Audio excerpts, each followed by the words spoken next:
اعوذ باللہ من الشیطان الرجیم بسم اللہ الرحمن الرحیم۔ آج ہم 35واں رکوع پڑھیں گے سورہ البقرہ کا۔ اعوذ باللہ من الشیطان الرجیم بسم اللہ الرحمن الرحیم۔ الم تر الی الذی حاج ابراہیم فی ربہ ان آتاہ اللہ الملک اذ قال ابراہیم ربی الذی یحیی و یمیت قال انا احیی و امیت قال ابراہیم فإن اللہ یأتی بالشمس من المشرق فأتی بها من المغرب فبہت الذی کفر واللہ لا یہدی القوم الظالمین۔ اے رسول صلی اللہ علیہ وآلہ وسلم، کیا آپ نے نہیں دیکھا اس شخص کو جس نے جھگڑا کیا ابراہیم علیہ السلام سے ان کے رب کے بارے میں، جسے دی تھی اللہ نے بادشاہی؟ جب ابراہیم علیہ السلام نے کہا کہ میرا رب وہ ہے جو زندہ کرتا ہے اور موت دیتا ہے، تو اس نے کہا کہ میں بھی زندہ چھوڑ سکتا ہوں اور مار سکتا ہوں۔ ابراہیم علیہ السلام نے فرمایا کہ اللہ تو نکالتا ہے سورج کو مشرق سے، تو نکال لا مغرب سے۔ یہ سن کر اس کافر کے ہوش اڑ گئے اور اللہ ہدایت نہیں دیتا ظالم قوم کو۔ یہ نمرود کا واقعہ زیادہ تر مشہور ہے کہ ابراہیم علیہ السلام کے ساتھ ایک ڈائلاگ اس کا ایسے ہوا کہ اس نے اپنی بادشاہی اور غرور کا اظہار کیا۔ ابراہیم علیہ السلام نے فرمایا کہ اللہ تو وہ ہے جو زندگی دیتا ہے اور موت دیتا ہے۔ تو اس نے کہا ایسا تو میں بھی کر سکتا ہوں۔ اس نے وہ دو لوگوں کو بلوایا جسے کو پھانسی کی سزا ہو چکی تھی، اس کو تختہ دار سے واپس بلوا لیا کہ ٹھیک ہے اسے زندہ چھوڑ دو، آزاد کر دو۔ کہا دیکھو یہ مرنے والا تھا، میں نے اسے زندگی دے دی۔ اور ایک آدمی کو ایسے ہی جو ہٹا کٹا حشاش پشاش کھڑا تھا، اس نے کہا اس کی گردن اڑا دو، اس کو مار دیا گیا۔ کہا دیکھو موت بھی دے دیتی۔ تو ابراہیم علیہ السلام نے اس سے بحث نہیں کی کہ یہ تو ایک جنگلی آدمی ہے، یہ اسی طرح انسان کو ناحق مارتا جا رہا ہے اور مجرموں کو چھوڑتا جا رہا ہے جیسے آج کل ہو رہا ہے۔ تو ابراہیم علیہ السلام نے وہ دلیل دی جس کا جواب نہ ہو۔ انہوں نے کہا کہ جی ہمارا رب تو ایسا ہے کہ مشرق سے سورج کو نکالتا ہے تو تم مغرب سے نکال دو۔ تو وہ اس بات پہ غصے میں آ گئے، جیسے لوگ جب دلیل نہ بچے تو غصے میں آ جاتے ہیں، اس کے ہوش اڑ گئے اس بات پر۔ تو اللہ تعالیٰ ظالم قوموں میں سے کسی کو ہدایت نہیں دیتا۔ یہ بہت مشہور واقعہ ہے ابراہیم علیہ السلام۔ او کالذی مر علی قریۃ وہی خاویۃ علی عروشها، اور یاد کرو اس شخص کو جو ایک بستی سے گزرا جس کی چھتیں الٹی پڑی تھی۔ یہ بھی اللہ تعالیٰ نے قرآن شریف میں کئی بار لکھا ہے کہ ہم بستیاں الٹا دیتے ہیں، ان کی چھتیں نیچے اور فرش اوپر ہو جاتے ہیں۔ قال انا یحیی ہذہ اللہ بعد موتها، تو وہ سوچنے لگے کہ کیسے زندہ کرے گا اللہ اس بستی کو اس کے ہلاک ہو جانے کے بعد، کہ یہ تو ریشہ ریشہ ہو گئی، بالکل ہی خاک میں مل گئی، اس کو کیسے زندہ کیا جائے گا۔ فاماتہ اللہ مئۃ عام ثم بعثہ قال کم لبثت قال لبثت یوما او بعد یوم، پھر ہم نے اس کو موت دے دی 100 سال کے لیے۔ مئۃ عام ثم بعثہ، 100 سال مار کے اور پھر دوبارہ زندہ کیا۔ پوچھا قال کم لبثت، پوچھا کہ کتنی دیر مرے رہے یا کتنی دیر بعد اٹھے کھڑے ہو کر کتنی دیر ٹھہرے رہے۔ قال لبثت یوما او بعد یوم، اس نے عرض کی کہ میں ٹھہرا ہوں گا یہاں ایک دن یا اس کا کچھ حصہ۔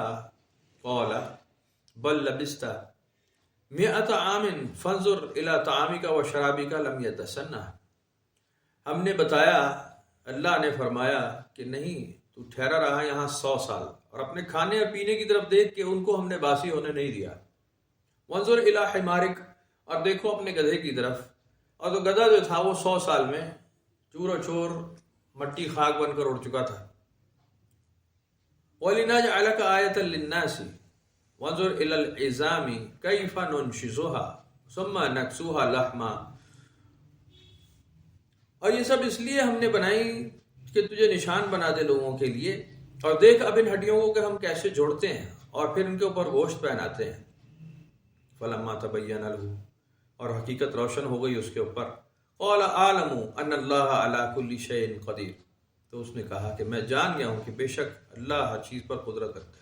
انا کا مطلب بھی بے شک ہے، انا کا مطلب ہے تاکید کے ساتھ زور دیا جائے، جس میں بے شک سے بھی اوپر کے درجے کی بات ہو رہی ہے۔ تو ان اللہ علی کل شیء قدیر، کہ بے شک میں جان گیا ہوں اس بات کو کہ اللہ تو ہر چیز کو کر سکتا ہے، بڑی قدرت والا ہے۔ وَإِذْ قَالَ إِبْرَاهِيمُ رَبِّ أَرِنِي كَيْفَ تُحْيِي الْمَوْتَىٰ، اور یاد کرو جب ابراہیم علیہ السلام نے اپنے رب سے کہا کہ دکھا مجھے کہ تو کیسے زندہ فرماتا ہے مردوں کو۔ قَالَ أَوَلَمْ تُؤْمِنْ، تو اللہ تعالیٰ نے پوچھا کہ کیا تمہیں ہم پر یقین نہیں، ایمان نہیں لاتے؟ قال بلا، میں نے کہا ایمان تو ہے بے شک، ولیکن لیطمئن قلبی، ایمان ہے لیکن میں اپنے دل کا اطمینان کرنا چاہتا ہوں۔ قال فخذ اربعۃ من الطیر، تو ہم نے کہا ابراہیم کو کہ پکڑ لاؤ 4 پرندے، فصرہن الیک، پھر انہیں اپنے ساتھ ایسا مانوس کر لو، ثم اجعل علی کل جبل منہن جزءا ثم ادعوہن یأتینک سعیا، پھر اپنے ساتھ اور پھر رکھ دے ان کو ہر پہاڑ پر ایک ایک ٹکڑا، پھر چلے آئیں گے تیرے پاس دوڑتے ہوئے جب تو انہیں پکارے گا۔ وَعْلَمْ أَنَّ اللَّهَ عَزِيزٌ حَكِيمٌ، اور جان لو کہ یقیناً اللہ تعالیٰ سب پر غالب اور بڑی حکمت والا ہے۔ یعنی ابراہیم علیہ السلام نے پھر ان جانوروں کو، پرندوں کو ذبح کیا اور ان کے الگ الگ پیس بنا کر الگ الگ پہاڑوں پر رکھ دیا، اور جیسے ہی ان کو پکارا تو وہ واپس زندہ ہو کر اڑ کر واپس ابراہیم علیہ السلام کے پاس آ گئے۔ اسی بات کو ہم نے پچھلے سبق میں بھی کچھ تھوڑا سا دہرایا اتفاق سے، یہ تو بالکل تاکیداً اسی بات کے اوپر دلیل ہے کہ اس میں 3 بار موت کا ذکر ہے، زندگی اور موت، زندگی موت، زندگی موت۔ ابراہیم علیہ السلام نے پہلے بھی نمرود کو کہا کہ زندگی اور موت اللہ کے ہاتھ میں ہے۔ پھر جو زیادہ تر روایتوں میں ہے وہ عزیر علیہ السلام کا ذکر ملتا ہے کہ دوسرا واقعہ جو ہے جہاں انہوں نے دیکھا کہ ایک بستی الٹی پڑی ہے اور ان کو 100 سال مردہ رکھا گیا اور ان کا کھانا اور پانی تازہ رکھا گیا 100 سال، اور ان کے گدھے کو نارمل جیسے نیچرل ڈیکے ہوتا ہے وہ ڈیکمپوز ہوا اور ہڈیوں کا ڈھیر بن گیا اور راکھ کا ڈھیر بن گیا۔ تو جس کو محفوظ رکھنا تھا اللہ تعالیٰ نے خود ان کو بھی، ان کے جسم کو محفوظ رکھا اور ان کے کھانے اور پینے کو بھی تازہ رکھا، اور ان کے گدھے کے اوپر وہی آثار ہے جو نیچرل ہوتے ہیں۔ پھر وہ اس کو گدھے کو دوبارہ زندہ کر کے کھڑا کیا اور وہ دوبارہ سے گوشت چڑھا دیا اس کے اوپر۔ تیسری بار پھر ابراہیم علیہ السلام کا زندگی اور موت سے متعلق سوال ہے کہ کیسے آپ زندگی اور موت دیتے ہیں، کس طرح مردوں کو زندہ کریں گے۔ اب اس کے اندر بڑے آسانی کے ساتھ اللہ تعالیٰ نے فرمایا کہ تم یقین نہیں رکھتے، اور ابراہیم علیہ السلام نے کہا یقین تو ہے لیکن میں اپنے دل کا اطمینان کرنا چاہتا ہوں۔ اور وہی ہوا کہ ابراہیم علیہ السلام نے پھر 4 پرندے لیے، ان کا گوشت بنایا اور ان کو الگ الگ پہاڑوں پر رکھا۔ جیسے ہی پکارا ان کو تو اللہ تعالیٰ نے ان پرندوں کو زندہ کیا، ان کے اوپر پر چڑھائے اور وہ اڑتے پھرتے پھر واپس آ گئے۔ تو یہ ہمارے یہاں پھر اعلان شروع ہو گیا ہے۔ بہرحال بات یہ ہے 3 بار جب ایک ہی رکوع میں ذکر ہے نا، زندگی اور موت، زندگی موت، اس لیے وہی بات جو ابراہیم علیہ السلام کو پوچھا اللہ تعالیٰ نے کہ کیا تمہیں یقین نہیں کہ ہم زندہ بھی کر لیتے ہیں، مار بھی دیتے ہیں۔ پچھلے سبق میں بھی ہم نے ایسے ہی پڑھا کہ ہم نے قوم کو جو موت کے ڈر سے ہی بھاگ رہے تھے، ہم نے انہیں کہا مر جاؤ، وہ سارے مر گئے، اور ہم نے جب انہیں کہا کہ زندہ ہو جاؤ تو زندہ ہو کر کھڑے ہو گئے۔ بس اتنی سی بات ہے ہمارے لیے، ایسا ہی ہے زندگی اور موت، اس کے علاوہ ہمارے لیے کوئی معنی نہیں رکھتی، نہ ہی کوئی اس کا فرق ہے، ایک برابر ہے، مرا ہوا زندہ دونوں ایک برابر ہے ہمارے لیے۔ انسان ایک ایسی چیز ہے، انسان کیا مخلوق، بلکہ آپ اگر کوئی چھریاں تیز کریں جانوروں کے سامنے تو وہ ایک دم بدک جاتے ہیں کہ یہ مجھے نقصان پہنچا سکتا ہے۔ چیونٹی کو اگر آپ اس کے راستے کو روکیں، انگیج کریں، تو وہ تو جان بچانے کے لیے راستہ بدلتی ہے، بھاگتی ہے، پھر وہاں سے زندہ رہنے کی خواہش اس میں پیچھے رہے۔ معاملہ ایسے ہے، بات ایسے کہ بشری جبلت ہی یا مخلوق کی فطرت ہی کچھ ایسی ہے کہ وہ موت کو بہت بڑا ڈیزاسٹر سمجھتا ہے کہ جی بس سب کچھ ختم، اور یہ بڑی تکلیف دہ اور بہت ہی انوکھی بات ہے۔ بہرحال بات اتنی ہے کہ جتنا مرضی ڈسکس کر لیں اس کو، وہ حق الیقین اور وہ کامل ایمان سوائے چند لوگوں کے کسی کو نہیں ملا جو بالکل موت اور حیات کے معاملے کو سمجھ جائیں اور اس سے بالکل ریلیکس ہو جائیں۔ ایسا گنتی کے چند لوگ دنیا میں گزرے ہیں، انبیاء علیہ السلام اور بہت سارے، باقی عام آدمی بہت سخت بدکتا اور ڈرتا اور بھگتا ہے کہ یار موت آ جائے گی تو زندگی ختم، اور پھر زندہ رہنے کی کوشش، زندہ رہنے کی تمنا اور خواہش، اور بہت یعنی الٹ، یعنی تصویر کے 2 رخ سمجھتا ہے اس کو، الٹ بالکل کہ جی یہ ایک دوسرے کی ضد ہے، موت اور حیات۔ قرآن شریف میں بار بار اللہ تعالیٰ نے لکھا کہ ہمارے لیے ایک برابر بات ہے، ایک برابر، اس کے اوپر یقین لے آؤ۔ ہم جب چاہتے ہیں زندہ کرتے ہیں، تم پہلے کچھ بھی نہیں تھے اور ہم نے تمہارا وجود سرے سے جب کوئی لم یکن شیئا مذکورہ، کوئی قابل ذکر چیز بھی نہیں تھی، تو ہم نے تمہیں بنایا ہے، اور ورنہ تم کیسے بنتے؟ تو یہ ہماری دی ہوئی چیز ہے، اور ہمیں پتہ ہے کہ اس کو کب ختم کر دینا، اور ہم ہی ختم کر دیتے ہیں، ہم ہی زندہ رکھتے ہیں۔ وہ ستگرو کی کہانی میں نے سنائی آپ کو پچھلے دنوں بھی، وہ ٹی وی پہ لگی ہوئی تھی، بڑی اچھی۔ وہ بھی سیاح آدمی ہے نا، کریٹر اور خالق کے بارے میں اس کا عقیدہ بالکل ٹھیک ہے، بالکل ٹھیک، کہ اگر آپ کو مخلوق نظر آ رہی ہے، اتنی دنیا جہان میں چیزیں بنی ہوئی نظر آ رہی ہیں، سورج، چاند، ستارے اور سولر سسٹم، اور زمین کی گہرائیوں میں اس قدر کچھ ہے، انسان کے اندر بہت کچھ ہے، جانور، پرندے، اس کا مطلب سب کو بنانے والا موجود ہے۔ اگر کریشن نظر آ رہی ہے تو کریٹر موجود ہے، بالکل صحیح بات ہے۔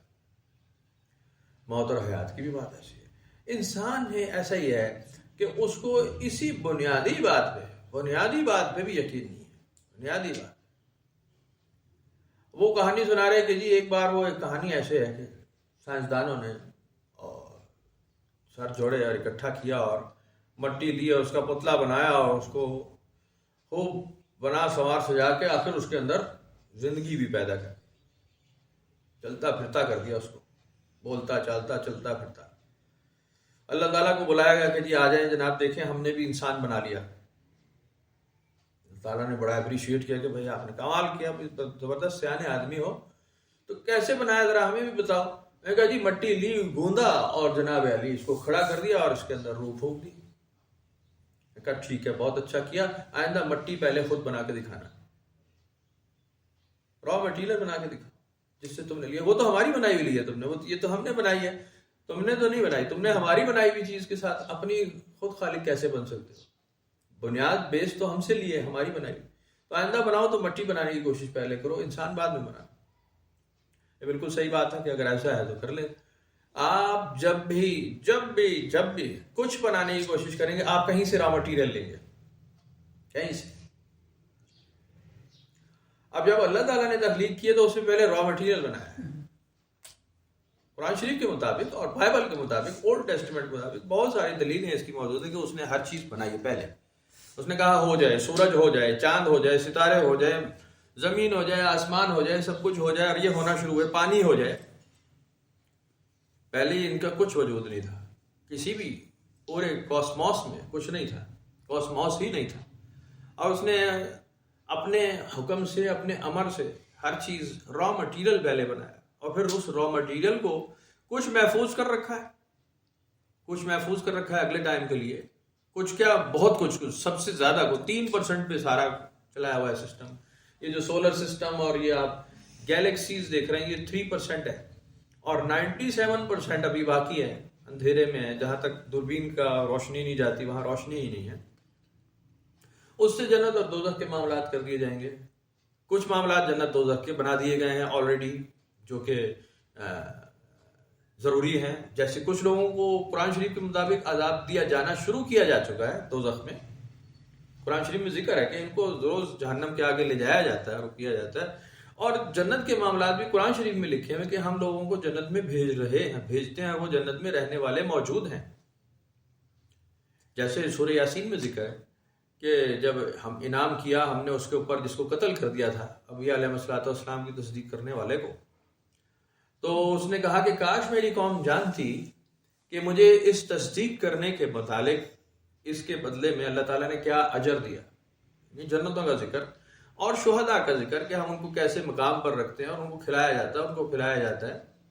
وہ کئی جگہ قرآن شریف میں اس کا ذکر ہے کہ جنتی بھی موجود ہیں اس وقت فی زمانہ، جو بہت اعلیٰ حالات میں، اعلیٰ معاملات میں زندگی گزار رہے ہیں، اور انسان اس کا شعور نہیں رکھتا۔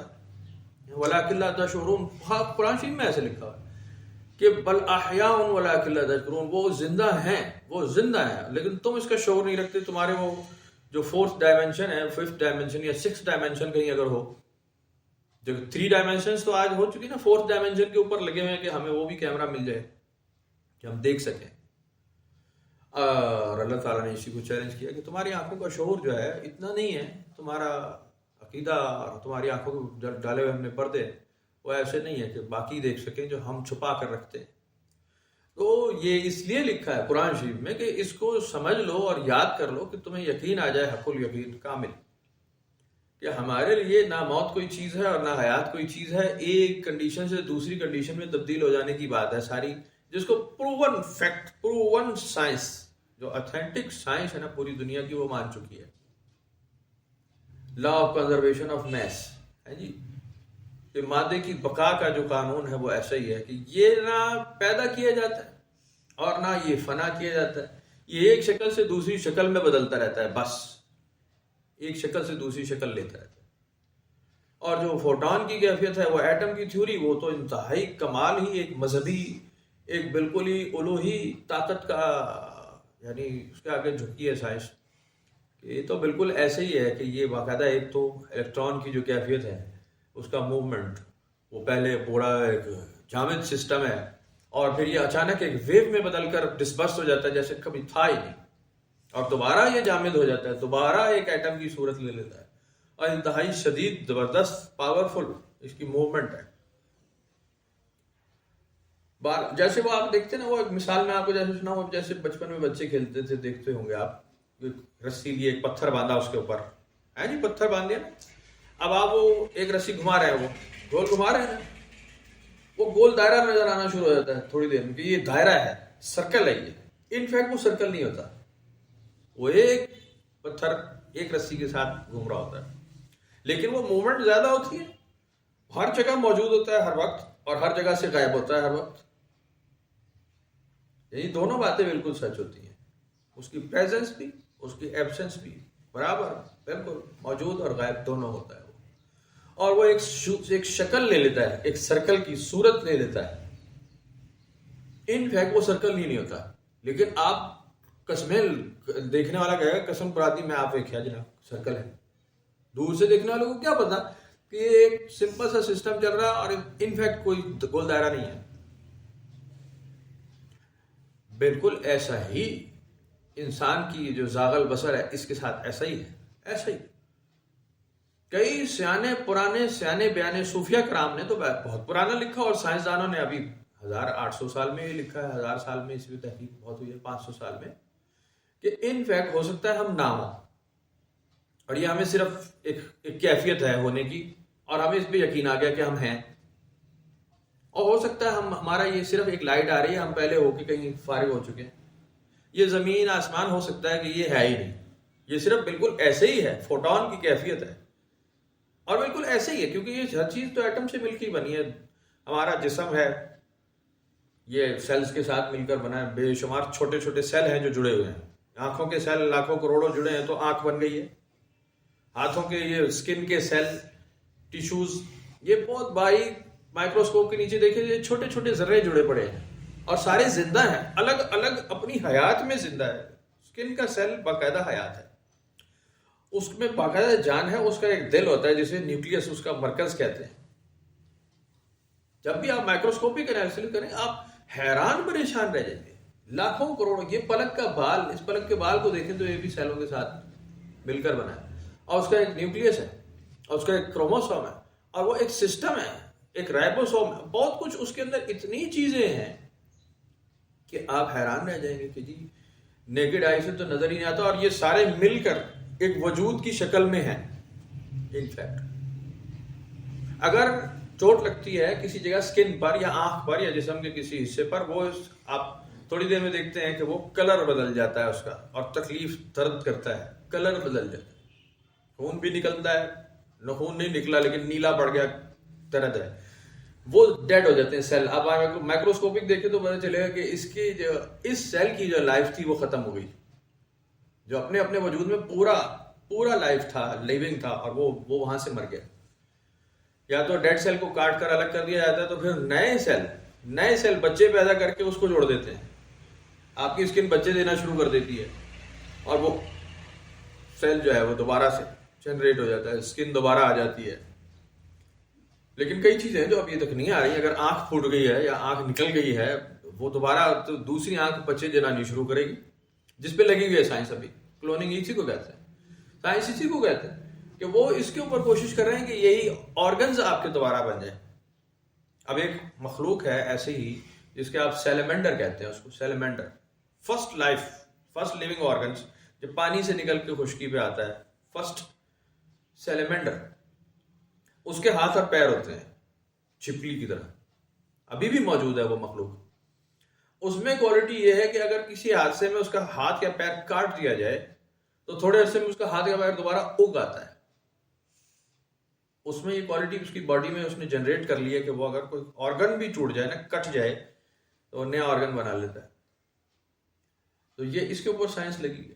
یعنی ٹیشوز کی اور سائنس کی اور سیل کی اور ایٹم کی کیفیت باقاعدہ اب پروون فیکٹ ہے. Proven fact. آپ بہت آسانی کے ساتھ موت اور حیات کو سمجھ سکتے ہیں کہ ڈیڈ سیل کیسے زندہ ہو جاتا ہے اور کٹے ہوئے آرگنز کیسے دوبارہ اگ کر کے آ سکتے ہیں، اور سائنٹیفک پروون فیکٹس ہیں اس بات میں کوئی.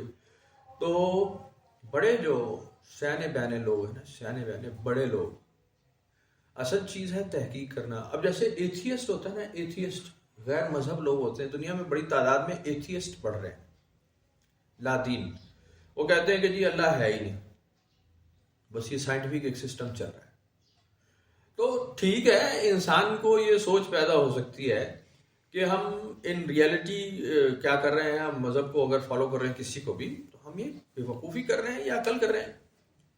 ان فیکٹ تو اس کا پریکٹیکل امپیکٹ تو بہت مشکل سے سمجھ آتا ہے نا، کہ اگر آپ کسی مذہب کو فالو کرتے ہیں، آپ اسلام کو فالو کرتے ہیں یا آپ ہندوازم کو فالو، ہندوازم تو خیر مذہب بھی نہیں ہے لیکن چلو کہتے ہیں آپ، اب تو ہے، پہلے تو نہیں تھا، یا کرسچینٹی یا سکھ ہیں یا یہودی ہیں یا کوئی بھی مذہب دنیا کا، ایک بڑی سوچ، وہ ایک بڑا ٹاپک ہے.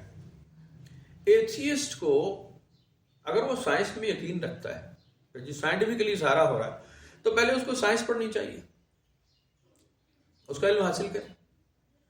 لا محالہ وہ مذہب پہ آ جائے اگر سائنس پڑھے گا، ختم ہو جائے گی بات. وہ اتنا امپریس ہوگا، کوئی ڈاؤٹ نہیں اس بات میں، کوئی شک ہی نہیں ہے، وہ اتنا امپریس ہوگا سائنس پڑھنے کے بعد اور تجربہ گاہ میں جانے کے بعد. جب وہ خود بینی مشاہدے کرے گا، وہ اتنا امپریس ہو جائے گا کہ اسے کریٹر پہ یقین آ جائے گا، خالق کے ہونے پہ اس کو شک ختم ہو جائے گا، اس کے شک نکال دیے جائیں گے. لیکن بات اتنی ہے کہ جب تک آپ کسی بھی اسکول آف تھاٹ کو، کسی بھی اسکول کو، کسی بھی مشرق کو جب آپ فالو کر رہے ہیں اور آپ اس کے بارے میں پڑھ نہیں رہے، آپ اس کے بارے میں سوچ نہیں رہے، سیکھ نہیں رہے، تو آپ کچھ بھی نہیں کر رہے. آپ کچھ بھی نہیں کر رہے، آپ کے ڈاؤٹ ختم نہیں ہوں گے. آپ مذہب سیکھ رہے ہیں، آپ کسی مذہب کو فالو کر رہے ہیں، آپ اس کو سیکھیں، آپ اس کو سیکھیں اور بالکل کھلے دل سے سیکھیں. آپ کو صحیح اور غلط کا بالکل یہ ڈر نہیں ہونا چاہیے کہ نہیں جی چونکہ میں ایک فالوور ہوں تو میں صحیح اور غلط. اب انسان کو بہت ساری چیزیں وہ ساری اور وقتی طور پہ دیکھتا ہے نا، سطحی طور پہ، تو اس کو سچ بھی وہ ایک دفعہ غلط نظر آتا ہے، جھوٹ نظر آتا ہے. سیکھنے کا عمل جاری ہے، اس کا مطلب ہے بہت ساری چیزیں جو کہ آپ کو سیکھتے رہنی پڑیں گی. اب سائنس کی کوئی لمٹ نہیں ہے نا، جیسے آپ سائنس کے علوم کو کتنا جانتے ہیں، آپ کتنا حاصل کر لیں گے. پروون فیکٹس موجود ہیں، نیٹ بھرا پڑا ہے. ابھی تو میں کل بھی رو رہا تھا اس بات کو کہ ہماری زندگیوں میں جب ہمارا پیک ٹائم تھا نا لکھنے پڑھنے کا، اسکول گوئنگ اور کالج لائف، تو ظاہر ہے اس وقت تو انٹرنیٹ نہیں تھا، اسمارٹ فونز نہیں تھے، تو ہمیں یہ ہیلپ مٹیریل نہیں ملتا تھا جو آج کل بچوں کو مل جاتا ہے کہ جی نیٹ پہ آپ جو چاہیں، جس چیز کو چاہیں ویڈیو مل جائے گی آپ کو کہ یہ ایسے ہے، اس کی ڈیپتھ آپ جان سکتے ہیں. جو کہ اصل شوق تھا مجھے کہ جی میں اس کو گہرائی میں جب تک نہ پتہ چلے مجھے نہیں سمجھ آئے گی بات. اور وہ سچائی طور پہ وہ رٹا کہ جی یہاں سے یہاں تک اس سوال کا جواب ہے، یہاں سے یہاں تک، وہ کبھی ہوا ہی نہیں، کبھی کر نہیں سکے تو نمبر بھی کم آتے تھے ہمیشہ. جو چیزیں سمجھ آ گئی وہ اپنی سمجھ سے لکھی، اس میں نمبر ملے یا نہیں ملے وہ ہماری لک تھی، لیکن نمبر ملے، اس پہ پاس ہو گئے. لیکن اگر یہ ٹیکنالوجی اور یہ چیزیں، یہ انٹرنیٹ اور یہ اسمارٹ فونز ہماری جیبوں میں پڑے ہوتے جیسے اب پڑے ہیں، بستروں میں رکھے ہوئے ہیں، تو ہماری تعلیم کا معیار بہت اچھا ہوتا پچھلی جنریشن کا. اب اللہ کرے ہو جائے، اب یہ ٹک ٹاک اور اس مافیا اور ننگے پن سے نکل جائیں اگر، اور یہ اس کی اہمیت جان لیں، تو یہ بڑی بڑی خدمت ہو گئی ہے انسانیت کی. انٹرنیٹ کی اویلیبلٹی، ویڈیوز اور لرننگ پروسیس، پوری دنیا کے کسی علم کو اب چھپایا نہیں جا سکتا. راکٹ سائنس کو چھپایا نہیں جا سکتا، ایٹامک تھیوری اب چھپائی نہیں جا سکتی. اور نیٹ پہ اتنی ویڈیوز اور اتنے ہیلپ مٹیریل موجود ہے کہ وہ جس نے سیکھنا ہے وہ سیکھ ہی لے گا، وہ ڈھونڈ لے گا. تو یہ بڑی خدمت کی بات ہوئی، یہ بہت اچھا ہوا ہے۔ بہرحال ان فیکٹ جب آپ سائنس سیکھ لیتے ہیں اور تحقیق کرتے ہیں، تدبر کرتے ہیں، تفکر کرتے ہیں، مذہب سیکھتے ہیں، شرع سیکھتے ہیں، قانون سیکھتے ہیں، حدیث سیکھتے ہیں، قرآن سیکھتے ہیں، تاریخ سیکھتے ہیں، معاشرت سمجھتے ہیں کہ کس معاشرے میں یہ مذہب اس کی ترویج ہوئی ہے، کہاں پروان چڑھا ہے، عرب سوسائٹی ہے، یا اگر آپ ہند کا معاشرہ دیکھتے ہیں اور یہاں آپ شری رام کی بات کرتے ہیں یا شری کرشن کی بات کرتے ہیں کہ یہ مذہب ترویج پائے ہیں، تو سویلائزیشن کیا ہے؟ گوتم بدھ اگر یہاں اس سویلائزیشن میں ایک تھاٹ، اسکول آف تھاٹ لے کر پیدا ہوئے ہیں اور لے کر آ رہے ہیں، لوگ فالو کر رہے ہیں، تو وہ کس معاشرت میں کام ہوا ہے یہ؟ یا عیسیٰ علیہ السلام اگر بنی اسرائیل کی طرف آ رہے ہیں، یا موسیٰ علیہ السلام، تو وہاں سویلائزیشن کیا تھی، معاشرہ کیا تھا، لوگوں کے بات کرنے کا انداز کیا تھا، لوگ مثالیں کس چیز کی دیتے تھے، ان کی مثالیں کیا چیز ہوتی تھیں، اور حقیقتاً چیزیں کون سی ہوتی تھیں۔ جیسے ایک پچھلے رات آ رہا تھا وہ کسوٹی ڈرامہ آتا تھا نا پروگرام، تو ایک دفعہ سوال پوچھا گیا کہ جی شیر کی خالہ، ایک بلی شیر کی خالہ، تو وہ پھنس گئے جواب دینے والے، لیکن اینڈ میں ان کو پھر پتہ چل گیا جب انہوں نے کہا کہ جی یہ حقیقتاً کوئی جانور ہے یا یہ ایک ایسا جانور ہے جو مثالوں میں دیا جاتا ہے، تو وہ وہاں پہ کنکلوڈ ہو گیا کہ مطلب ہمارے ہاں کئی جانور اور کئی پرندے اور کئی چیزیں ایسی ہیں جو ٹینجیبل نہیں ہیں، ان پریکٹیکل موجود نہیں ہے، لیکن مثالوں میں بڑی زندہ ہے۔ تو یہ معاشرت سیکھنے کے ساتھ، سویلائزیشن سیکھنے کے ساتھ، لینگویج میں طرز بیان کیا ہے، اور پھر آپ اس کو جب سیکھ لیتے ہیں تو آپ کو ڈیٹیلز پتہ چلتی ہیں کہ جی اس معاشرے میں کیا ہوگا، یا انسانی فطرت کیا ہوتی ہے، انسانی فطرت کیا ہے۔ تو حضور صلی اللہ علیہ وسلم کا پھر آپ کو طرز عمل سمجھ آئے گا، حدیث سمجھ آئے گی، بات سمجھ آئے گی، قرآن شریف کی آیت سمجھ آئے گی کہ یار یہ ایسے ہے۔ جب آپ اپنے اندر اتر جائیں گے نا کہ انسان ہوتا کیا ہے، انسان کیا ریئیکٹ کرتا ہے، کیسے جب اس پہ یہ بات نازل کی جائے یا اس کو یہ بات کہی جائے جو اس کی مرضی کے خلاف ہے یا اس کی مرضی کے عین مطابق ہے، اس کا ریئیکشن کیا ہوتا ہے، فرسٹ ہینڈ ریئیکشن کیا ہوتا ہے، اس کا امپریشن۔ آپ جب تفصیل سے 4 6 10 باتیں 10 پوائنٹ سیکھ لیں گے چھوٹے موٹے، تو آپ بہت آسانی سے قرآن اور حدیث سمجھ جائیں گے کہ یہ بات کیا ہوئی ہوگی، کس ماحول میں، کس معاملے میں، سمجھ آئے۔ یہ ایک سنجیدہ آدمی کا کام ہے، یہ ایسے ہی نہیں کہ جی یاسین شریف کا ختم کرا لیا، یاسین شریف کا ختم کرا لیا، یاسین شریف کا ختم کرا لیا، سورہ مزمل کا ختم کرا لیا، درود کی محفل ہو رہی ہے، نعتیں پڑھ رہی ہیں، اس نے وہی نعت پڑھی، اس نے وہی نعت پڑھی۔ وہ ایک نعت رائج ہے پچھلے 4 5 سال سے، اس نے بھی پڑھی، اس نے بھی پڑھی، اس نے بھی پڑھی، اس نے 2 دن نہیں پڑھ دی، چلو جی شور مچا یا نہیں مچا، کھانا تو مسٹ ہے، کھایا اور اٹھ گئے۔ ان پریکٹیکل ان چیزوں کا وہی اثر ہے کہ آپ بودا اور پھوکا کام کر رہے ہیں، پھوکا، تفصیل نہیں پتا، ڈیپتھ نہیں پتا۔ ہاں بہت اعلیٰ نعتیں لکھی گئی ہیں، بہت اعلیٰ پائے کہ کمال عشاق رسول پیدا ہوئے اور انہوں نے بہت شاندار نعتیں لکھی، بہت شاندار۔ وہ نعتیں جب پڑھی سنی جاتی ہیں تو مزہ آ جاتا ہے، بہت خوبصورت بات ہے۔ ان فیکٹ وہ بھی کسی اور کی معلومات ہے، کسی اور کی کیفیت ہے جس کا آپ مزہ اٹھا رہے ہیں یا کوشش کر رہے ہیں اٹھانے کی۔ وہ اس مدح سرا کا کام ہے، اس شاعر کا کام ہے جس نے کیا، وہ جس کیفیت میں اس نے لکھا ہوگا وہ کلام، وہ اصل تو اس کا ہے، آپ تک تو اس کی بات پہنچی ہے۔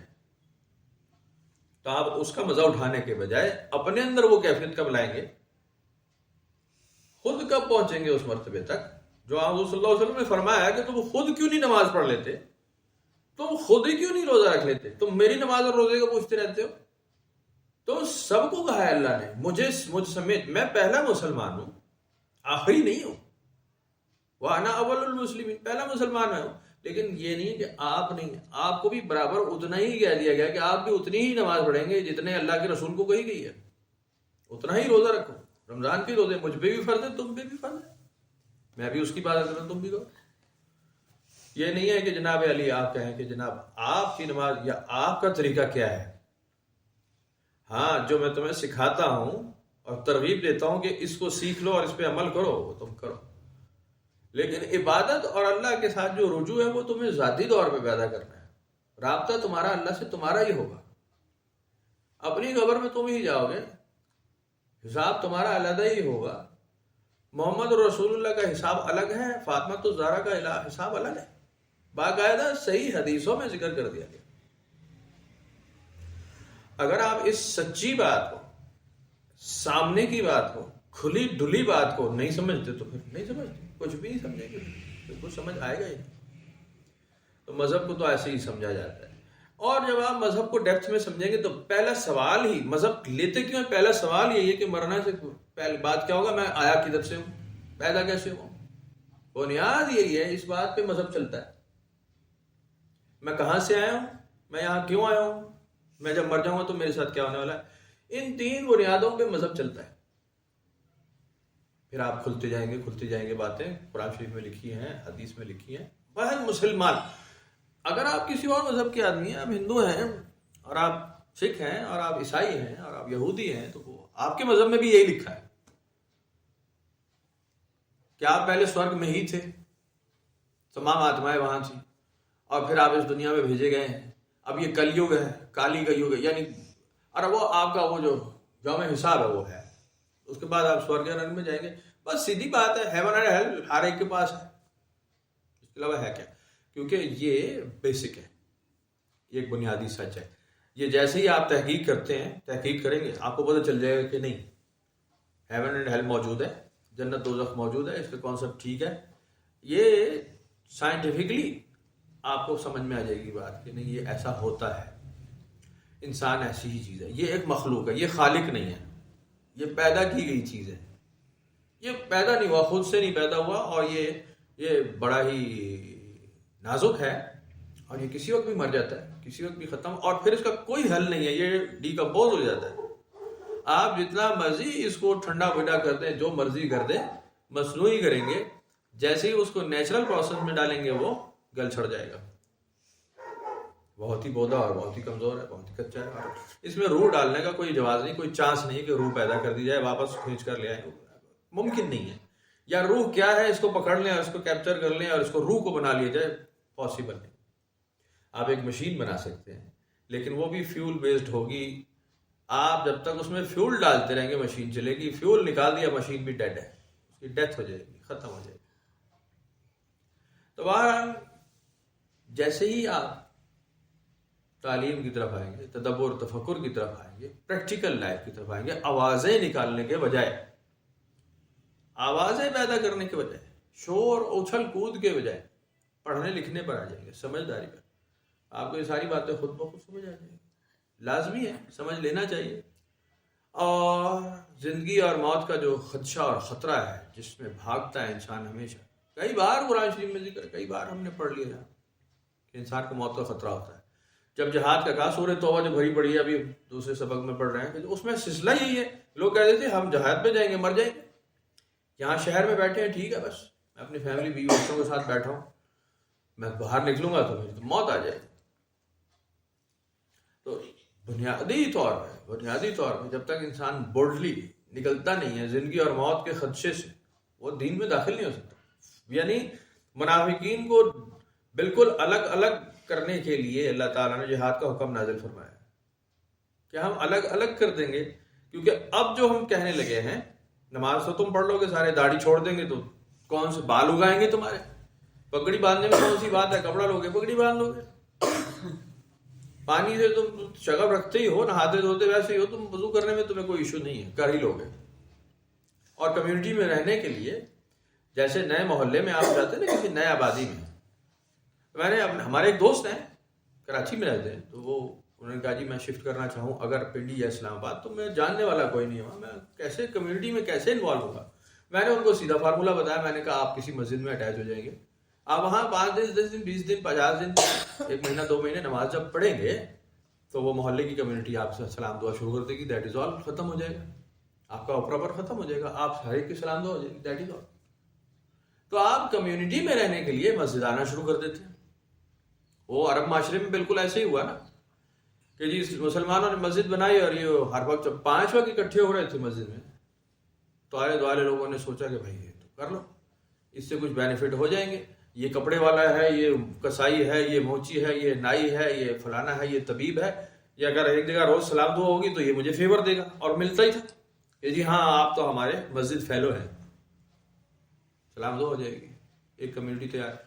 تو اللہ تعالیٰ نے پھر ایک وہ فارمولہ نازل کیا کہ جس میں منافق آدمی نہیں چل سکتا، ان ساری چیزوں میں چل سکتا ہے، جہاد میں نہیں چل سکتا.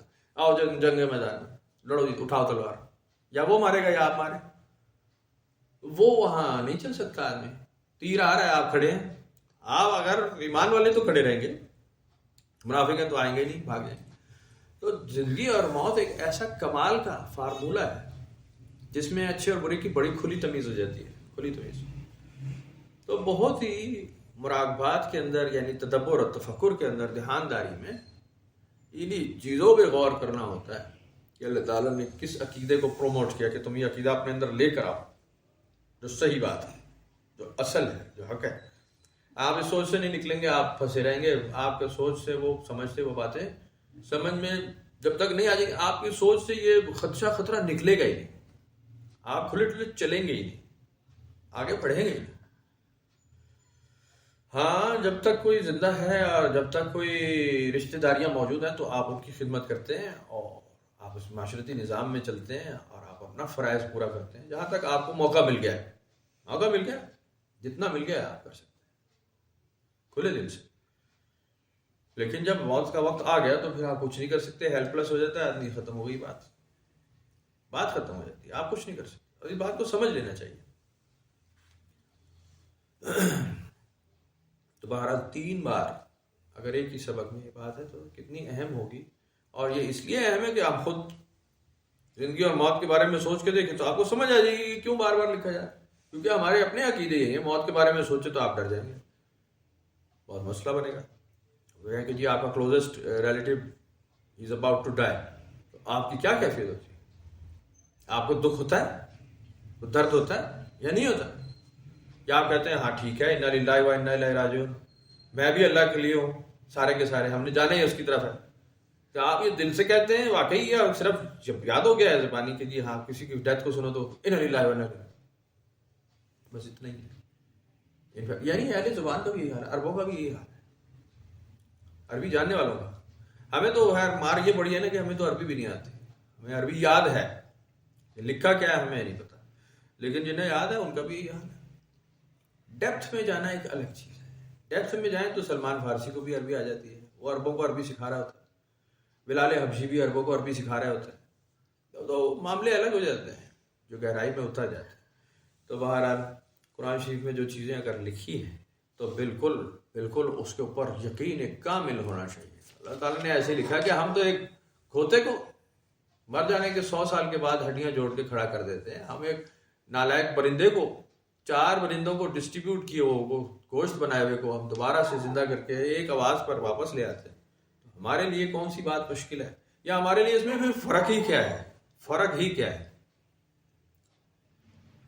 ایک طرف را مٹیریل پڑا ہے، ایک طرف پروڈکٹ پڑی ہے. فیکٹری والے کے لیے فرق ہی کیا ہے؟ فرق ہی کیا ہے؟ ملٹی ملین ٹریلین اگر ایک آدمی ہے، فیکٹری میں ایک طرف پروسیسنگ پلانٹ چل رہا ہے جہاں پہ را مٹیریل کی صفائی ہو رہی ہے اور ایک طرف تیار پروڈکٹ پڑی ہے، تو اس کے لیے دونوں اہم ہیں، دونوں ایک برابر. یہ نہیں ہے کہ وہ کہے صرف تیار پروڈکٹ مجھے چاہیے، مجھے وہ مت دکھاؤ، مجھے وہ ختم کرو فیکٹری سے. جیسے پاکستانی کر رہے ہیں نا، پکا پکایا کدھر سے ملے گا؟ فوڈ پانڈا رکھ رہے ہیں، ابھی کھانے پکانے سے بھی بھاگ رہے ہیں. بازار سے آرڈر کرو تو بازار سے سستا پڑتا ہے، بازار کا مزیدار ہوتا ہے. اس لیے کہ ہم مینوفیکچرنگ سے ہٹتے جا رہے ہیں. جوتا بھی بازار کا چاہیے، گندم بھی بازار سے آئے گی، باہر سے کسی کی، پیاز بھی باہر سے آئے گی، ٹماٹر بھی باہر سے. تو خدا کی مار پڑنی شروع ہو گئی. پھر شہباز شریف بھی آ گیا، پھر نواز شریف بھی آ گیا ہے جی، پھر وہ جنرل بھی آ گیا بدماش قسم کا، پھر امریکہ بھی آ گیا. وہ باہر سے تو آ ہی رہے ہیں تو باہر کی سوچ بھی آ رہی ہے نا. پھر بدماش اچک کے آ گئے، پھر زرداری بھی آ گیا باہر کی سوچ لے کے. آوارہ تیار دے دو جی، تیار ہم خود کچھ نہیں کریں گے. اگر ہم اپنے گھروں کو پکا نہ کرتے، ابھی یہ 12 مرلے کا گھر ہے ہمارا، آپ کے گھر بھی بڑے گھر ہیں، اتنے چھوٹے نہیں ہیں، لیکن کئیوں کے پاس انوائرمنٹ تھا کہ جی ہم اپنے گھروں کو پکا نہ کرتے اور بس رہنے لائق گھر بناتے اور باقی کو چھوٹا موٹا ٹماٹر تو کر سکتے تھے. پیاز تو کر سکتے تھے ہر گھر، 2-4 مرغیاں پال کے اس میں انڈا تو پیدا کر سکتے تھے، 1 آدھ بکری رکھ سکتے تھے، 1 آدھ گائے رکھ سکتے تھے، دودھ کا مسئلہ حل، گوشت کا مسئلہ حل۔ پاگل تو نہیں ہے نا مسلمان، تو پاگل سمجھتا ہے نا خود کو، میں گوشت ہی کھاؤں گا، لیکن یہ کوئی اسلام نہیں ہے۔ آپ سال میں 1 بار گوشت دکھا کرتے ہیں اور کھاتے ہیں۔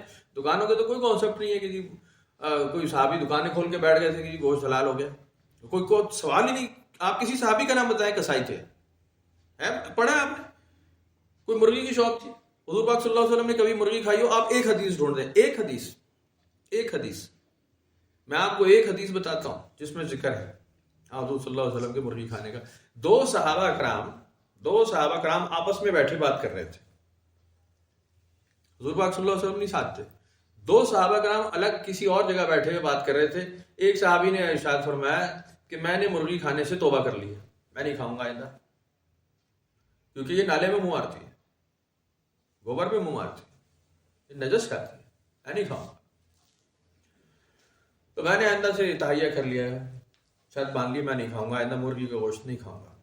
دوسرے صحابی نے انہیں انگیج کیا کہ نہیں، میں نے اللہ کے رسول کو مرغی کھاتے دیکھا ہے، تو آپ ایک حلال کردہ چیز کو حرام قرار نہ دیں، بس دیٹ از آل۔ اس کے علاوہ مرغی کے کوئی سند نہیں ہے۔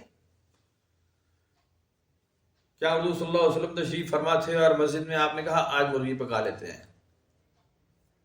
کوئی حدیث ڈھونڈ کر دکھا دیں۔ کیا اس میں مرغیاں نہیں تھی یا نہیں تھی؟ وہ بھائی جان تھی، چلو شیور نہیں تھی تو بہت بعد میں آئی، لیکن دیسی تو تھی۔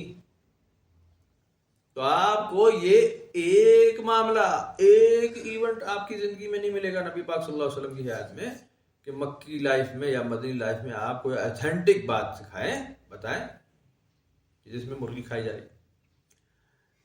آپ صلی اللہ علیہ وسلم کی پوری زندگی میں 40 سے اوپر تو تمام ریکارڈ پر موجود ہے نا، 40 سے 63 سال، 23 سال کی آپ کی زندگی میں گن کر اگر آپ گوشت کھانے کے ایونٹس دیکھتے ہیں جہاں گوشت پکایا جاتا ہے، یا بکری کا یا اونٹ کا کوئی چیز، گوشت تما چیز، یا ہرن کا یا خرگوش کا، وہ کتنے ایونٹ ہیں؟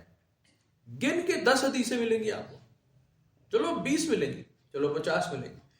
50 ایونٹ اگر 23 سال میں ہیں، 23 سال میں اگر 50 بار آپ نے گوشت کھا لیا تو کتنا کھایا ہے اس کا مطلب سالانہ؟ 1 سال میں 2 مرتبہ، 6 مہینے میں 1 بار۔ قوم پاگل ہوگی، مسلمانوں کے گوشت حلال ہے، خبیث کے بچے گوشت، ہر چیز جو پرندہ ہے وہ کھائی چلے جا رہے ہیں۔ مرغی بھی کھا لو، ہے جی، کتا بھی کھا جاؤ، بلی بھی کھا جاؤ، اب ہمیں کیا پتہ ہے کہ کیا ہو رہا ہے؟ حرام حلال پھر سارا ہو جاتا ہے، جب آپ حد سے گزرتے ہیں تو پھر سارا ہے ٹیڑھا میڑھا ہو جاتا ہے۔ تو بہرحال یہ اس لیے عرض کر رہا ہوں کہ جب آپ حدوں سے گزریں گے اور آپ حقیقت تو نہیں جانتے تو آپ اسی طرح الٹی سیدھی حرکتیں کریں، کنٹرول میں آ جائیں، مینج کرے تو سیدھا طریقہ، سیدھا کام ہے۔ تو باتیں کہیں کی کہیں نکل جاتی ہیں۔ گزارش یہ ہے کہ زندگی اور موت بس اتنی ہی ہے، کوئی اس میں کچھ فرق نہیں اللہ کے نزدیک۔ ہم نے تو اب ایک حقیقت ہے، انسان کو بھوک لگتی ہے، اس کو روزگار چاہیے۔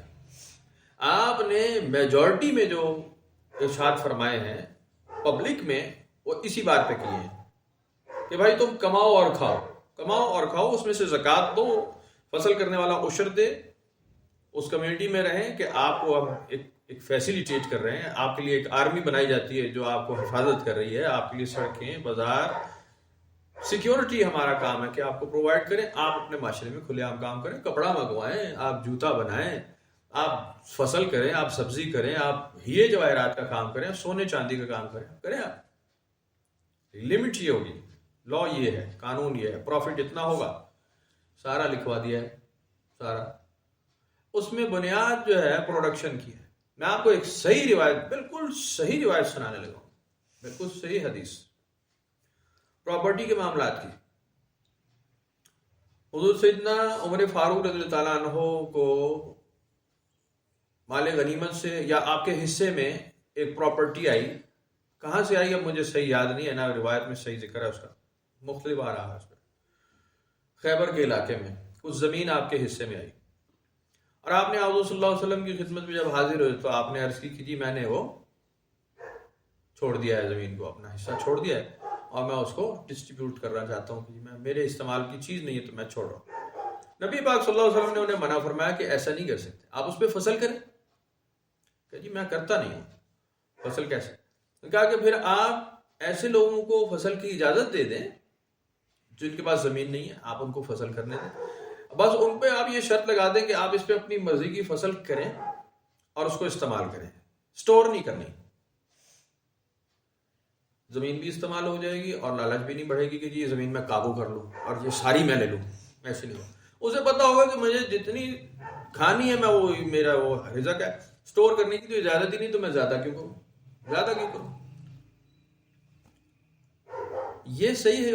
آپ اس کی اگر ڈیپتھ سوچیں گے تو آپ حیران رہ جائیں گے کہ کتنا بڑا فارمولہ بتا دیا گیا، کتنا بڑا، کہ ایک تو زرعی زمین ہے اور آپ اس کو بند کروا رہے ہیں، آپ زرعی زمین اگر استعمال نہیں کر رہے تو اس پہ سے آپ کا حق ختم ہو جاتا ہے، آپ کو اس کے حوالے کرنی ہے جو زمین پہ سے فصل لیتا ہے، جو استعمال کر رہا ہے، آپ استعمال نہیں کر رہے، آپ کے ہاتھ سے، آپ کے حصے سے نکال دی جائے گی۔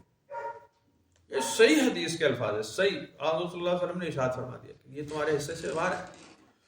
اب گزارش کی، یہ اس لیے کہ روزگار کے معاملات ہیں، لوگوں روٹی اور روزی کے، ابھی جنت اور دوزخ کی بات تو نہیں ہو رہی، نہیں، یہاں زمین، فصل، کھانا پینا، اسٹور نہیں کرنا، یہ کوئی زندگی نہ موت کی کوئی یہ وہ نہیں ہے، جنت دوزخ کا کوئی معاملہ نہیں ہوگا، گناہ ثواب کچھ نہیں، ایک عام آدمی کی عام زندگی کی بات ہو رہی ہے، اس لیے کہ یہ it is a fact of life.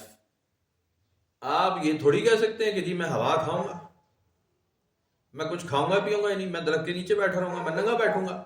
بھائی آپ کپڑے پہنیں گے، آپ جوتا پہنیں گے، سردی ہوگی، گرمی ہوگی، جیسے پنڈت سادھو وغیرہ اور ہمارے میں کوئی صوفیہ کرام بزرگان دین انسلے کپڑے پہن رہے ہیں کہ جی ہم درویشانہ روش پہ ہیں، تو ٹھیک ہے، بہت اچھا کر رہے ہیں، لیکن جب سردی کا موسم آئے گا تو بہت سارے معاملات ہو جائیں گے، پھر آپ کو ایک ہیٹر چاہیے کنٹینیوس، کہ آپ انسلی چادر پہنی ہوئی ہے، اگر آپ کیسے کنٹرول کریں گے؟ آپ بیمار ہو جائیں گے، اور جب آپ بیمار ہو جائیں گے تو آپ کیا عبادت کریں گے؟ آپ کپڑے پہن لیں، یا تو آپ اس لیول پہ جا چکے ہیں نا کہ جناب علی آپ کو سردی گرمی سے آ رہی ہو چکی، تو پھر تو بہت بڑی بات ہے، اچھا ہے۔ لیکن اگر آپ میری طرح کے ایک عام آدمی ہیں، کھاتے بھی ہیں پیتے بھی ہیں، تو آپ سیدھا ایک پہناوا اختیار کر لیں، کپڑے پہنیں، سردی گرمی سے خود کو محفوظ رکھیں، موسم کے شدید اثرات سے خود کو بچائیں۔ آپ بچائیں گے تو آپ عبادت کریں گے۔ ابھی ہمارا ایک دوست آیا ہوا تھا، بچہ برخوردار، میں اس کو بتایا کہ میں اکثر، اب سردی ہے، بہت شدید سردی ہے، مجھے سردی سے بیماری ہے، ایک دم بیمار ہو جاتا ہوں، تو میں اکثر تیمم کر لیتا ہوں، صبح اچھی طرح ایک دفعہ نہا ہو کے غسل کر کے تیمم وضو کر لیا اچھی طرح، تو بس باقی دن اوائڈ کرتے ہیں۔ مجھے پتہ ہے میں پانی میں ہاتھ ڈالوں گا بیمار ہو جاؤں گا، نزلہ، زکام، بخار، کھانسی، برا حال، جسم میں درد ہوگا، کھڑے نہیں ہو سکتے، تو آپ کیا نماز پڑھیں گے؟ آپ کیا کام کر نوکری پر کیسے جائیں گے؟ بچوں کو کیسے کام کریں گے؟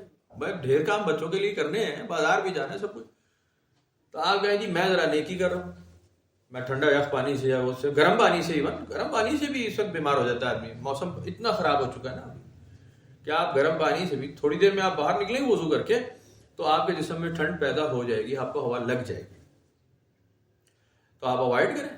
تو حضور پاک صلی اللہ علیہ وسلم نے قرآن شریف میں اس کا ذکر آ گیا کہ جناب آپ نے صحابہ کرام کو خوشخبری دے دی کہ جی تیمم کر لیا کرو، پانی میسر نہیں ہے، تیمم کر۔ سویئر کنڈیشن میں آپ کو بتا دیا گیا ہے کہ تم اگر بیمار ہو تو روزہ مت رکھو، بعد میں رکھ لینا۔ یہ ایک کامن آدمی کی بات ہے، زندہ آدمی جو ایک سٹینڈرڈ آف لیونگ پہ نارمل زندگی گزار، سارے تو ہی ولی اللہ ہو جاتے ہیں کہ جناب اس کو نہ بھوک لگ رہی ہے نہ پیاس، اور کیوں نہیں کھا رہا پی رہا، تو چلو اس کے اپنے معاملات ہیں، لیکن اس مرتبے کا تو ہو جب آپ کو بھوک بھی لگتی ہے، پیاس بھی لگتی ہے، خواہش بھی پیدا ہوتی ہے، اچھا بھی لگتا ہے، برا بھی لگتا ہے، آپ نکتہ چینی بھی کرتے ہیں اور آپ پسند بھی کرتے ہیں، تو آپ دونوں کا، اس کا مطلب ہے ایک عام آدمی ہے تو آپ سورس آف انکم ڈھونڈیں گے، آپ آرام کی جگہ ڈھونڈیں گے، آپ لباس ڈھونڈیں گے، آپ ایک چھت ڈھونڈیں گے، تو آپ کو شریعت نے بالکل منع نہیں کیا، آپ اس لیول پہ آ کے اپنا چھت بھی بنائیں، آپ اپنا پہناوا بھی رکھیں، آپ کام کریں، کاروبار کریں، سیدھا کام کریں۔ کوئی کہیں منع نہیں، کچھ بھی نہیں. ہاں لیسٹ اسٹینڈرڈ آف لیونگ آپ صلی اللہ علیہ وسلم نے اپنا رکھا ہے تو وہ رکھ سکتے تھے، ان کی بات کچھ اور ہے، ہماری تو سوچ نہیں ہے وہ ان کا معیار تھا. عام آدمی حالات چیز کیا ہے، ان کے آگے انسان چیز کیا ہے، رسول اللہ کے آگے تو بات ختم ہو جاتی ہے. وہ معیار مرتبے الگ ہے. ان کی حیات طیبہ تو وہ ایک مثال ہے، لیکن ایک عام آدمی کی اوقات تھوڑی ہے کہ وہ کہے جی میں اسی پورے کے پورے کو فالو کر لوں گا. ایسی تھوڑی ہے، ایسی تیسی. آپ نے صحابہ کرام کو انگیج کیا اسی بات میں کہ تم اپنی نماز پڑھا کرو، اپنا روزہ، تم میری نماز مت دیکھو، تم نہیں پڑھ سکتے، تو وہ روزہ مت رکھو جو میں رکھتا ہوں. مجھے تو کھلایا پلایا جاتا ہے، تو تم وہ نہیں، تمہارا معاملہ ایسے ہی ہے کہ تم روزہ رکھو، افطار کرو، نماز پڑھ چکے آرام کرو، سو جاؤ. تم کیوں چھپ چھپ کے دیکھتے ہو کہ رات کو میں کیا عبادت کرتا ہوں؟ تم دیکھ بھی لو گے تم سے تھوڑی ہوگا. اور بالکل صحیح حدیث میں اس کا ذکر ہے. صحابہ کرام نے ہینڈ اپ کر دیے جی ہم تو وہ عبادت کبھی نہیں کر سکتے جو رسول اللہ صلی اللہ علیہ وسلم خود کرتے ہیں اپنے گھر میں. جب انہیں کچھ خبریں ملنی شروع ہو گئیں، گھر والوں نے بیگمات سے، ازواج مطہرات سے بات کچھ پتہ چلی ہی، سیکھنے والوں نے سیکھی، تو انہوں نے کہا یہ تو ہم کر ہی اتنی عبادت کیسے کر سکتے؟ آپ نے فرمایا ہم نے تمہیں کب کہا ہے کہ تم یہ عبادت کرو؟ یہ تو میری پرسنل عبادت ہے. تم سو جاؤ، نیند آتی ہے سو جاؤ، آرام کرو، نماز پڑھو، پھر فقرؤ ما تیسر منہ، تمہیں اللہ تعالیٰ نے کہہ دیا جتنا آسان ہے اس کو پڑھو. آسانی سے جو پڑھا جاتا ہے، تم پہ شرط لگا دی گئی ہے جو آسانی سے پڑھا جائے پڑھو. آرام کرو. جو بیمار ہیں ان کا بھی ہمیں خیال ہے، جنہوں نے جہاد پہ جانا ہے یا کام کاروبار کے لیے، ہمیں پتہ ہے دن میں تمہیں کام کرنے، تو آرام کرو، رات کو اپنی نیند پوری کرو اور پھر عبادت کرو. رات کا قیام مشکل ہوگا لیکن ہے بات کمال کی بات، کرو. یہ مت کہ ساری رات ہی پڑے رہو، رات کا قیام کرو ضرور. تو معیار ہے، اسٹینڈرڈ ہے بنیادی، جس کو آپ بالکل یعنی ایک عام آدمی اڈاپٹ کر سکتا ہے. سیدھی سیدھی بات، سختی کوئی نہیں ہے. تو آپ مذہب کی جب بات کرتے ہیں تو آپ کو زندگی اور موت کے بارے میں بڑی معلومات مل جاتی ہے. مرنے کے بعد کیا ہوگا، آدمی کدھر سے آیا، آدم علیہ السلام آئے، یہ وہ روحیں پھونکی گئیں، اور سارا پتہ چلتا ہے. اس کے باوجود حق الیقین حاصل کرنے کے لیے آپ کو بہت محنت کی ضرورت ہوتی ہے. جیسے حضور سیدنا ابراہیم علیہ السلام کا کہ اللہ تعالیٰ نے کہا کہ کیا تمہیں یقین نہیں؟ ہم نے تمہیں ساری بات بتا دی ہے، ہم نے تمہیں اپنا رسول بنایا ہے، تمہیں نبیوں کا باپ بنایا کہ آگے تمہارے صلب سے نبی پیدا ہوں گے، رسول پیدا ہوں گے. کہ جی پتہ ہے، اطمینان قلب پھر بھی چاہتا ہوں. یہ مثال قرآن شریف میں اسی لیے ہے، اطمینان قلب کی تمنا کی جاتی ہے، ایمان کی مضبوطی کی تمنا کی جاتی ہے. ایمان مضبوط کیے جاتے ہیں، پھر شک نکال دیے جاتے ہیں. لیکن عام آدمی کا کام نہیں ہے، عام آدمی کو مشکل کام ہے، یہ تو اس مٹھ میں پڑ جاتا ہے، اس معاملے میں پڑ جاتا ہے، وہ اس کے کام ہے. تو بہرحال جن کے یقین ہوتے ہیں، حق الیقین، ایمان کامل ہوتا ہے، وہ بڑے مرتبے کے لوگ ہوتے ہیں، بڑے عالیشان لوگ ہوتے ہیں. میں اکثر ایک بات عرض کرتا ہوں کہ آپ انبیاء علیہ السلام کی زندگی دیکھتے ہیں اگر، یا صحابہ کرام کی زندگی دیکھتے ہیں، یا صوفیہ کرام کی زندگی دیکھتے ہیں، اولیاء اللہ کی زندگی دیکھتے ہیں، بزرگان دین کی، اور ان کا اسٹینڈرڈ آف لیونگ دیکھتے ہیں. میں کرامات موضوع کی بات نہیں کر رہا، میں اسٹینڈرڈ آف لیونگ کی بات کر رہا ہوں. وہ کیسے رہتے تھے، کیا کھاتے تھے، کیا پیتے تھے، کتنا سوتے تھے، کتنا جاگتے تھے، عبادت کیسے کرتے تھے. آپ اس کو بالکل آپ پڑھ کے دیکھ لیں تو آپ کو پتہ چلے گا کہ یہ غیر معمولی لوگ تھے، غیر معمولی. عام آدمی نہیں کرتا ایسے، لائف ٹائم نہیں کرتا. آپ مطلب جوش میں آ جاتے ہیں، شب برات، شب معراج، شب قدر کر لیتے ہیں عبادت. لائف ٹائم نہیں کرتے، لائف ٹائم نہیں کرتے. جس نے لائف ٹائم کی ہے اور کنٹینیوٹی میں کی ہے، وہ کوئی عام آدمی تو نہیں ہوگا، وہ آپ سے بہت افضل مرتبے کا آدمی ہے، افضل، بہت اعلیٰ مرتبہ ہے اس کا ایمان بہت مضبوط ہے، وہ بہت مضبوط قوت ارادی والا ہے، عام نہیں ہے. تو جو عام نہیں ہے اس کو فضیلت ہے. قرآن شریف میں 3 سپارہ شروع ہو رہا ہے، ہم نے فضیلت دے دی ہے رسولوں کے بارے میں، انبیاء علیہ السلام کے بارے میں. لیکن قرآن شریف میں دوسری جگہ ذکر ہے کہ ہم نے علم میں ایک دوسرے کو لوگوں کے اوپر فضیلت دے دی ہے. علم ہے، عمل ہے، کام ہے، معاملات ہیں، ہر چیز بہت سارا ہے، عبادات ہے. مومنین کچھ اور ہیں، متقین کچھ اور ہیں، مسلمین کچھ اور ہیں، اولو الالباب کوئی اور ہے. قرآن شریف میں کئیوں کا الگ الگ ذکر ہے. تو جو عام مرتبے کے لوگ نہیں ہیں ان کی قدر کی جانی چاہیے، ان کو فالو کیا جانا چاہیے. عام مرتبے کے لوگ عام آدمی تھوڑی ہیں. عام آدمی تو بس پھنسا ہوا ہے کہ یہ میری بیٹی کا مسئلہ اور میرے بیٹے کا مسئلہ، میرے باپ کا مسئلہ اور میری ماں کا مسئلہ، میری صحت اور میری عبادت اور میری روٹی اور میرا پانی اور میرا گھر اور میرا مکان اور بجلی اور پانی گیس. آپ اب جدھر مرضی بیٹھ جائیں, میں وہی عرض کروں گا کہ ہر آدمی گیس کو رو رہا ہے, بجلی کو رو رہا ہے, بل آ گیا بل نہیں آیا, لائٹ آ گئی لائٹ. او بھائی جان ختم کب کرو گے یار؟ کب نکل جاؤ گے بجلی اور گیس سے؟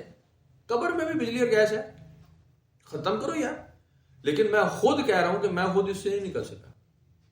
مجھے بار بار بجلی اور گیس کا ہوتا ہے, لائٹ بند کرو, یہ کرو وہ کرو, چولہا جلاؤ چولہا بند کرو. دماغ ہی ادھر لگا ہوا ہے.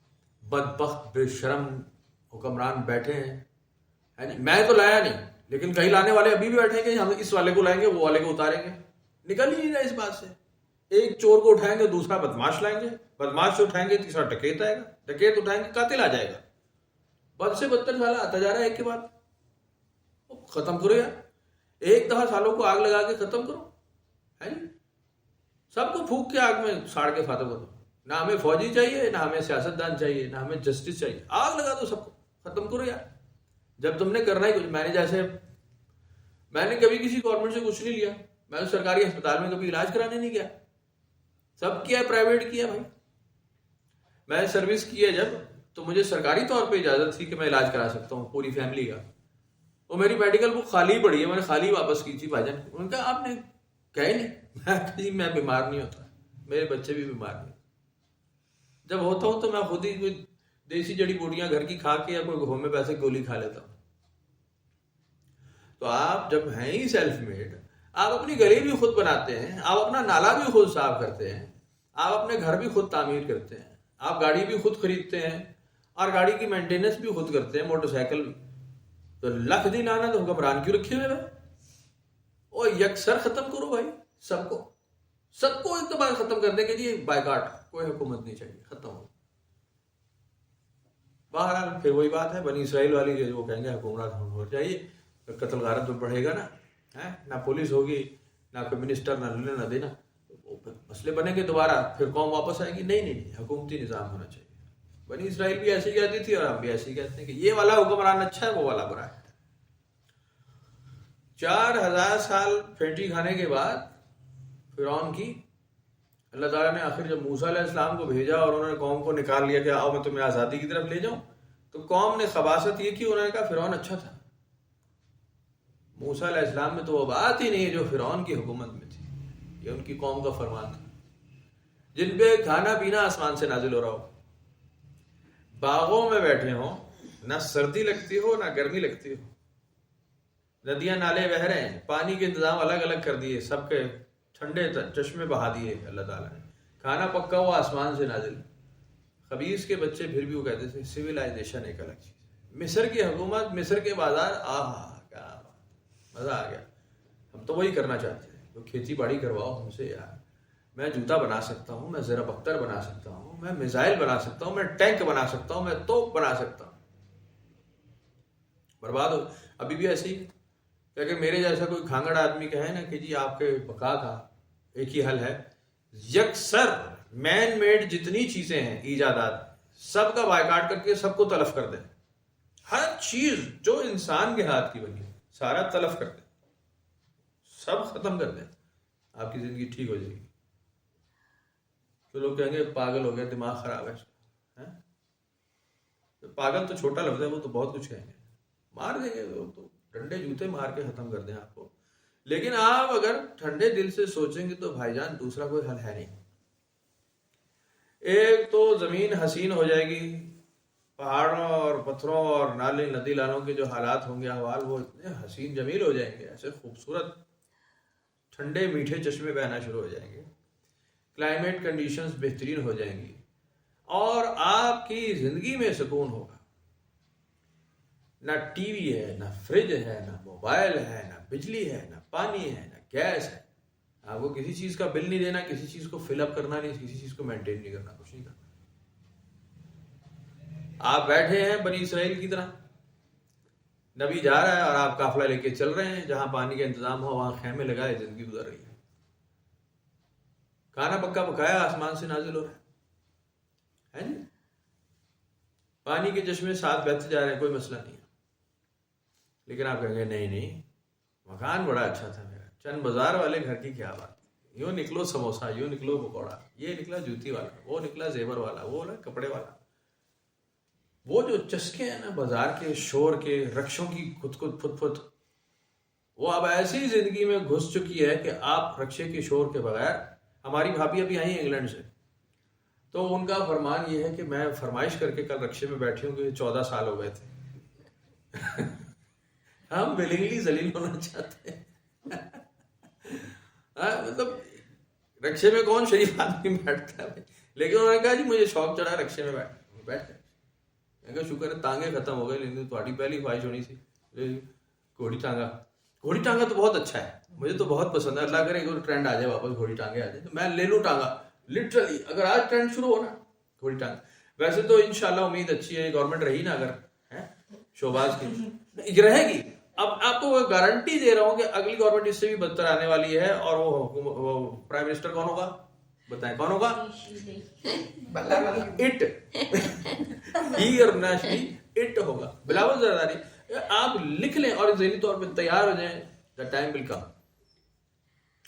تو ابھی بھی کل کی خبر تھی کہ جی پیٹرول امپورٹ کرنے کے پیسے ختم ہو گئے اور پیٹرول نہیں آئے گا، کروڈ آئل ختم ہے. تو آپ کو پیٹرول اب عنقریب آپ کو اسٹیشنز پہ نہیں ملے گا.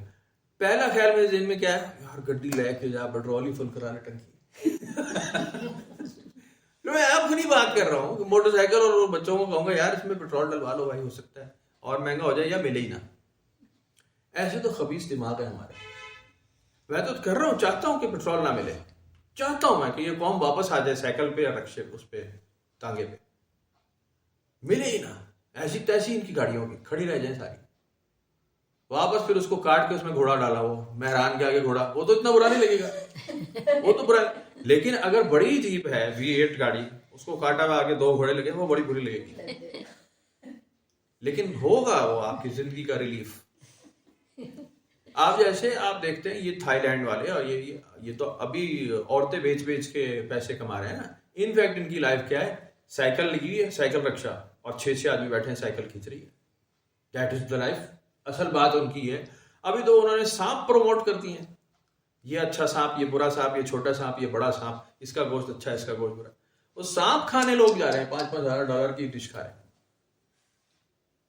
یہ کالی عورت، یہ سفید عورت، یہ چھوٹی عورت، یہ روٹی عورت، یہ لمبی عورت، یہ گٹھی عورت، عورتیں بیچ رہے ہیں بھائی. یہ بالکل ہماری انڈسٹری ہے، اس پہ چل رہی ہے. دنیا تھائی لینڈ جا رہی ہے، پاکستان سے بھی جا رہے ہیں ماشاء اللہ لوگ. نیکوکار تو ہر جگہ ہے، تو عیاشی مل رہی ہے کھلی. تو پوری دنیا میں ابھی اس کو بزنس کو پروموٹ کر رہے ہیں ایسے. انفیکٹ لائف کیا ہے ان کی ایسی ہے، چھوٹی موٹی ڈونگیاں بنائی ہوئی ہیں، پانی میں سفر کر رہے ہیں پٹھا سیدھا، اور مچھلی پکڑ لی تو پکڑ لی. فصل کھیتی کوئی خاص نہیں ہوتی، چھوٹا سا گھٹیا سا ملک ہے، بیکار تھکا ہوا تو اتنا سا تو ہے لائف اتنی. تو ہمارے یہاں بھی اگر یہ سائیکل رکشا دوبارہ چل جائے جس میں 4-6 آدمی بیٹھا ہو، تو آپ کی زندگی میں سکون آئے گا، آپ کی زندگی میں ٹینشن ختم ہوگی. آپ لانگ ڈسٹینس جائیں گے ہی نہیں، آپ پھر وہ لامحالہ وہ کام کریں گے جو شارٹ ڈسٹینس کام نزدیک کے. آپ لمبی لمبی کداریاں نہیں ماریں گے، سیٹل ہو جائیں گے. جیسے پہلے لوگ تھے، گاؤں کے لوگ تھے نا، اسی گاؤں میں ہی اس نے فصل میں زمین کرنی ہے، وہیں اس کے رشتہ دار رہتے ہیں، وہیں شادیاں کی، کچھ نہیں. پھر ہماری طرح کے مائگریٹڈ لوگ آ گئے، نہ زمین، نہ فصل، نہ لینا نہ دینا، نہ گھر نہ بار. وہ کوئی پنڈی شفٹ ہوا، کوئی کراچی شفٹ ہوا، کوئی لاہور شفٹ ہوا ہے، بھائی ایک ادھر چلا گیا، ادھر بہن شفٹ ہو گئی، اس کی شادی ادھر کی ہے. یہ بھاگنا شروع ہے، پھر پیسے اکٹھے کرو، ٹرین کدھر سے جاتی ہے، ٹکٹ لو، کداریاں مارنی شروع کی. اب وہ دنیا عوام پوری مار رہی ہے کداریاں. گاؤں کے لوگ نہیں کرتے تھے ایسے، ضرورت نہیں تھی. باپ بھی وہی ہے، دادا بھی وہی ہے، قبرستان بھی وہی ہے، بیٹی بھی وہی ہے، بیٹا بھی وہی ہے، برادری بھی وہی ہے، فصل بھی ادھر ہی ہو رہی ہے، گائے بھینس بھی ادھر ہی ہے، گاؤں کا نائی بھی ایک ہی ہوتا تھا. لانگ ڈسٹینس جانا ہی نہیں آپ نے. کیوں جانا ہے آپ نے؟ کیوں پھرنا ہے بھائی؟ بہت کسی نے تیر مار لیا نا، تو ایک پرانا سا ٹرک والے جو گاؤں کے 2-4 ہوتے تھے، اس میں بیٹھے اور بڑی امام چلے گئے یا داتا دربار چلے گئے. سال میں ایک دفعہ میلے میں جا رہے ہیں. میلے میں کیوں جا رہے ہیں؟ کہ وہاں سے ہم نے جلیبیاں کھانی ہیں. انٹرٹینمنٹ سال میں ایک دفعہ جلیبیاں کھانی ہیں. یہ نہیں کہ جی ہم نے انت چکی ہوئی ہے، واپسی پہ آ رہے ہیں، جلیبیاں آ رہی ہیں اور مٹھائی آ رہی ہے اور میٹھا گھروں میں پکے چلے جا رہا ہے. ایسے نہیں ہوتا تھا. سال میں ایک آدھ دفعہ کسی شادی میں شکر والے چاول، دیسی گھی ڈلا ہوا، ایک آئٹم ہوتا تھا، ختم. تو اگر آپ اس پہ واپس آتے ہیں تو بھائی جان زندگی آپ کی سکون میں آئے گی، آپ بڑا ریلیف فیل کریں گے، بڑا ایکسائٹیڈ ہو جائیں گے آپ۔ ہم اتنا انجوائے کر لیتے تھے نا سیدھی سادی لائف کو، ہمارے پاس اتنے وہ نہیں وہ ہوتا تھا کہ ابا جی ہمیں لفٹ کرائیں اور ہمیں کوئی کھلونے لے دیں بازار سے، بہت کم لے دیتے تھے لیکن بہت کم، چھوٹے سستے موٹے کھلونے، تو ہم لکڑی کی اور یہ چیزیں مجھے بنا کے کھیل لیتے تھے، جس پہ وہ تھان لپیٹے ہوتے نا لکڑی کے پیس، وہ باڑا بازار سے میں اٹھا لاتا تھا، اسی میں لکڑی شکڑی جوڑی اور بندوق بنا لی، دیٹ از آل۔ وہ فل انجوائے کرتا تھا، میں کوئی مر نہیں گیا تھا، میں بالکل ٹھیک انجوائے کرتا تھا، کچھ بھی نہیں ہوا تھا۔ ابھی میں اپنے بچوں کو 1000 روپے کی وہ پلاسٹک کی بندوقیں لا دیتا ہوں، دوسرے دن توڑ کے فارغ کرتے ہیں، کہتے یہ والی اچھی نہیں تھی، وہ والی دوسری اچھی تھی جو چھوڑ دی تم نے، آئندہ لیں گے وہ والی لیں گے۔ تو آپ کے اسٹینڈرڈ بڑھتے جا رہے ہیں اور اطمینان ختم ہوتا جا رہا ہے ہر چیز سے، اور زندگی موت وہ مین ایشو بن گیا ہے، فلانا مر گیا، فلانا زندہ ہے، فلانا ہائے ہائے، اور وہ بھاں رونے کا فیشن ہے، مر گیا کوئی رونا شروع کر، یا اللہ تو نے ٹھیک نہیں کیا، اللہ تو ٹھیک نہیں کیا، بھائی اللہ تعالیٰ نہیں مارا ہے نا، تو آپ رو رہے ہیں اور چیخیں مار رہے ہیں، اس کا مطلب آپ کو اعتراض ہے اس کی بات پہ۔ آپ اعتراض کرنے والے ہیں کون؟ وہ آپ کو بھی لے جائے گا یا آپ کو چھوڑ دے گا؟ وہ آپ کو بھی لے جائے گا، اب لے جائے گا، وہ کوئی روکنے والا نہیں، باپ کھڑا ہو یا باپ کا باپ آ جائے وہ آپ کو لے جائے گا، اتنا بڑا ایشو نہیں ہے۔ تو بہرحال جب تک آپ قرآن شریف بار بار نہیں پڑھیں گے اور اس پہ مراقبات نہیں کریں گے، تدبر، تفکر، غور فکر، عقیدے سیکھنے ہوں گے، اور عقیدے ٹھیک نہیں ہوں گے تو بھائی جان اسی طرح ہوگا جیسے ابھی ہو رہا ہے جیسے کمائیاں ہو رہی ہیں، مکان پکے ہو چکے ہیں زیادہ تر کے، چلو کرایہ کے ہیں لیکن پکے تو ہے نا زیادہ تر کے، تو اس میں آرام کتنا ہے، سکون کتنا لے رہے ہیں آپ؟ پہلے کے سکون کو دیکھیں اور آج کے دیکھیں، زمین آسمان کا فرق۔ تو بہرحال بہت خوبصورت اگلا کا سبق ہوا ہے، انشاءاللہ پھر پڑھیں۔